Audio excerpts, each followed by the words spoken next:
Bienvenidos, hoy día vamos a hablar sobre la epilepsia. Sucede que la epilepsia es una enfermedad cerebral crónica. Afecta de 50 a 70 millones de personas a nivel mundial. El síndrome epiléptico se manifiesta con convulsiones precedido de síntomas inespecíficos como irritabilidad, cambios en el comportamiento, el apetito, sueño. Recordemos que convulsión es el movimiento involuntario a causa de una descarga anormal eléctrica neuronal en el sistema nervioso central, y crisis epiléptica es el evento epiléptico con o sin compromiso motor y va a depender de la edad, pronóstico y factores desencadenantes. Estos eventos son mediados por receptores GABAérgicos, glutaminérgicos y otros neuromoduladores como la noradrenalina, adenosina, somatostatina, acetilcolina, óxido nítrico, que pueden seguir por otras vías intracorticales, subcorticales, intra o interhemisféricas. En menores de 2 años suele ser frecuente por isquemia hipóxica o trastornos metabólicos. De los 2 a 18 años suele ser idiopático, de causa febril y traumáticos.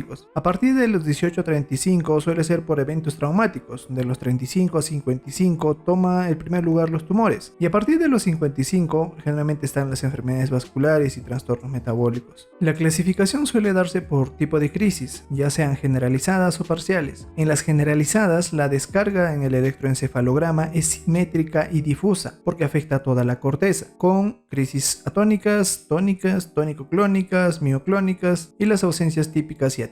En las ausencias se dividen en infantiles de 3 años a 12 y juveniles de 9 a 13 años, y el tipo de crisis suele ser desconexión del medio por segundos, con inicio y final brusco. Son numerosas durante el día, pero no pierden el tono muscular. En los jóvenes las crisis son más espaciadas. En el electroencefalograma se ve puntas de onda de 3 Hz desencadenado por hiperventilación, pero tiene un buen pronóstico en al menos 80%, ya que suele desaparecer antes de los 20 años. De los 13 a 19 años está la epilepsia mioclónica juvenil, con crisis mioclónicas breves en miembros superiores. Suele presentarse al despertar y su desencadenante es el alcohol o la privación del sueño, o estimulación luminosa intermitente como el de las discotecas. En el electroencefalograma se ven ondas punta o polipuntas rápidas a 3 Hz. Luego está la epilepsia mioclónica benigna de la infancia, que se da de 4 meses a 3 años, con crisis mioclónicas, puede ser por caídas. En el electroencefalograma suele ser normal o hay veces presentar puntas onda generalizadas. Tiene buen pronóstico, desaparece antes de los 5 años, pero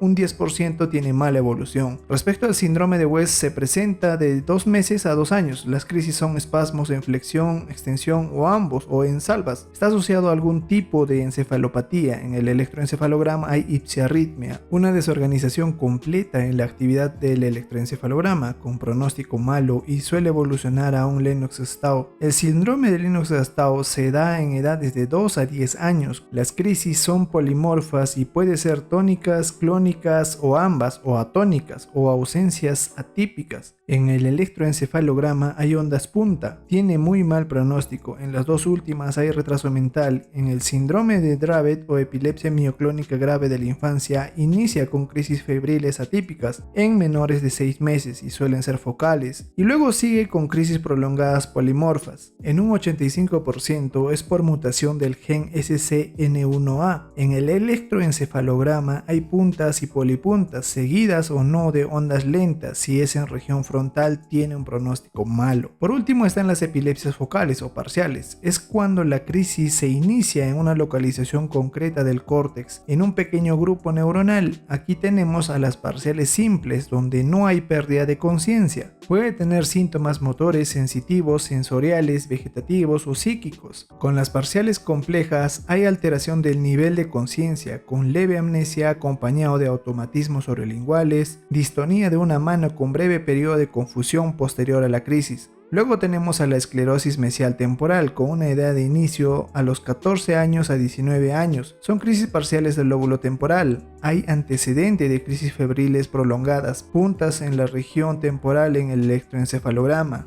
En la resonancia magnética se suele apreciar esclerosis hipocampal. Luego está la epilepsia rolándica, es de 3 a 12 años con crisis parciales de la región bucofacial o tónico-clónico generalizadas. Su presentación suele ser episódica, hay punta ondas en el electroencefalograma, pero tiene un buen pronóstico, suele desaparecer en la pubertad. Respecto al estatus convulsivo, esta se considera la actividad epiléptica durante un tiempo igual o mayor a 5 minutos como tónico-clónico generalizado generalizada o 10 minutos no generalizada. Si la crisis generalizada tónico-clónico dura más de 30 minutos ya es un estatus, dejando secuela neurológica. O si es más de 3 crisis epilépticas repetidas sin recuperación de conciencia. La causa primaria de un estatus es porque dejó de tomar fármacos antiepilépticos. El estatus epiléptico refractario es cuando el estatus epiléptico persiste tras tratamiento con benzodiazepinas, más un fármaco antiepiléptico. Es una urgencia médica, puede llevar incluso a la muerte o dejar secuelas permanentes. Las posibles áreas de afectación anatómica generalmente son, por ejemplo, si es temporolímbica se presenta aura epiléptica, angustia, miedo, nerviosismo. Si la afectación es en el lóbulo temporal hay desviación conjugada de ojos, vocalización simple, movimientos complejos de tronco y extremidades. Si es área motora hay movimientos convulsivos contralaterales, hay disfasia. Si es área sensitiva primaria hay parestesia, dolor u otra sensación contralateral. Si es en el lóbulo temporal hay alucinaciones olfatorias, gustativas, confusión y amnesia. Y si es en el lóbulo occipital hay alucinaciones visuales. Como tratamiento debe de eliminarse la causa del síndrome convulsivo, por lo cual suelen emplearse fármacos en monoterapia como fenitoína, carbamazepina, ácido valproico, fenobarbital, levitiracetam, primidona, etosuximida, fenobarbital, levitiracetam, primidona, etosuximida. En casos particulares suele asociarse 2 o 3 de ellos. En caso de gran mal con colapso circulatorio el manejo tiene que ser por UCI. Suele utilizarse el diazepam o midazolam y posiblemente se requiere dar ayuda con ventilación mecánica. Algunos fármacos como la carbamazepina, oscarbazepina, fenitoína, gabapentina, tiagabina o pregabalina pueden empeorar la crisis de ausencia y crisis mioclónicas. Algunos avances en neuroimágenes pueden ayudar en la cirugía de epilepsias refractarias o farmacoresistentes. La neurogenética nos permite determinar la causa genética en un 40% mediante la secuenciación genética. El uso de vigabatrina suele retrasar las convulsiones en niños por inhibir el mTOR, así como el everolimus que redujo la frecuencia de las convulsiones en los pacientes adultos.